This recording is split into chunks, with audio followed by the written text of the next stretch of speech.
నాకు పైలట్ అవ్వాలని ఆశ, కానీ డ్యూరింగ్ మై కాలేజ్ డేస్ నేను బాగా డ్రగ్కి అడిక్షన్ అయ్యాను. నేను మాత్రమే కాకుండా ఆ supplied to my friends as illegally. కానీ డ్రగ్ కేస్ వల్ల బీహార్ జైల్లో 8 years నా లైఫ్ అంతా పోయింది. నా డ్రీమ్స్ డ్రగ్ అడిక్షన్ వల్ల స్పాయిల్ అయిపోయింది. Lost my friends, family and everyone to drug addiction.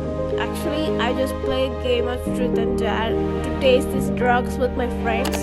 And unfortunately, I addicted for these drugs. Now I lost everything in my life.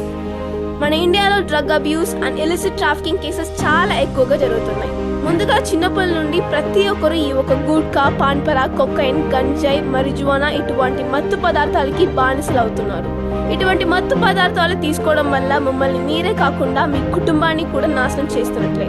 మనం ఈరోజు international drug abuse and illicit trafficking డేని ఎందుకు జరుపుకుంటామంటే ఇటువంటి మత్తు పదార్థాలని నిషేధించమని చెప్పడానికి. కాబట్టి సే నో టు డ్రగ్స్.